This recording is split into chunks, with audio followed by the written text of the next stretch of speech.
Purpose of life क्या है आज के यूथ का? ये बहुत बड़ा सवाल है।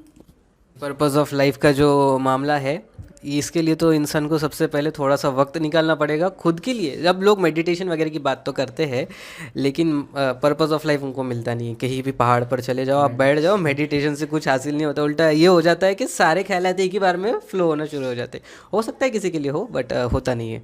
तो पर्पस ऑफ लाइफ, अब हम दुनिया के हिसाब से देखते हैं। कोई कहेगा कि हम जी रहे हैं, हम किसी और की ज़िंदगी सुधार दें, ये एक पर्पस ऑफ लाइफ है। हमारे साथ जो लोग रह रहे हैं उनका हम सारा जिम्मेदारी उठा ले, ये पर्पस ऑफ लाइफ है। लेकिन एक्चुअल पर्पस ऑफ लाइफ आपको कोई नहीं बताएगा। और जैसे कि हमारा जो मकसद है सिंपल, जो हमारे हमें पता है कि इंसान बना ही गया अल्लाह की इबादत के लिए। अब जब तक हम उसको पर्पस ऑफ लाइफ समझते ना कि हमको इबादत ही करनी है, हमको अल्लाह को राज़ी करना है, अब इसमें सब कुछ शामिल हो जाता है। अब देखिए, जब हम ये बोल रहे हैं कि हमको अल्लाह को राज़ी करना है, तो क्या होता है कि हम अल्लाह को राज़ी करने के लिए नेक काम भी करेंगे, हम खैरात देंगे, हम ज़कात देंगे, हम घर वालों को अच्छे से देखेंगे, घर वालों से अच्छा सलूक करेंगे। भले ही हम फाइनेंशियल तौर पे किसी की मदद ना कर पाए, हम इमोशनली उसकी मदद कर सकते हैं, हम उससे कुछ बात कर सकते हैं।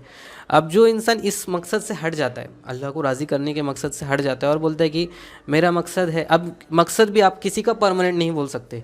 किसी का मकसद होगा कि मैं एक कंपनी शुरू कर दूँ, कंपनी शुरू हो गई, नहीं हुई तो फिर उसकी वो ज़िंदगी ख़त्म कर लेगा।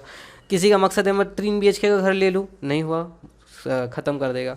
बिज़नेस सेटअप कर लूँ, नहीं हुआ तो ख़त्म कर लेगा। जब तक आपका जो पर्पस ऑफ लाइफ है वो क्लियर नहीं होता ना, आप कहीं पे नहीं जा सकते। अब जब हमारा पर्पस ऑफ लाइफ है अल्लाह को राज़ी करना, उसमें आप देखिए, आप सब कुछ आ जाता है। नेक काम करना आ जाता है, बिज़नेस भी आ जाता है, क्योंकि हमारे इसमें तो यही कि तिजारत को सबसे ज़्यादा अहमियत है, तिजारत में सबसे ज़्यादा रिस्क, बरकत है।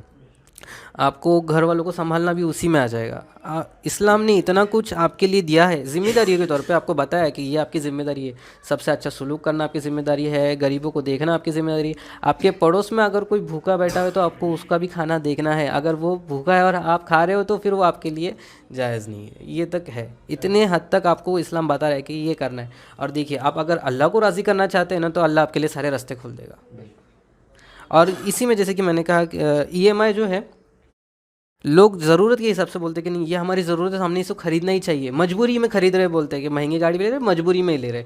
आप ये सोचिए, आप वो एक बार के लिए छोड़ दीजिए सोच के कि नहीं ये सूद का मामला है, अल्लाह को ये पसंद नहीं है, अल्लाह मुझसे नाराज़ हो जाएगा।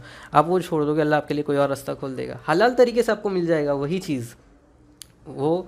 और वो आसान भी होगा, आपको स्ट्रेस भी नहीं होगा, आपको सुकून भी मिलेगा। और सबसे ज़्यादा जो सुकून है वो अल्लाह के ज़िक्र में।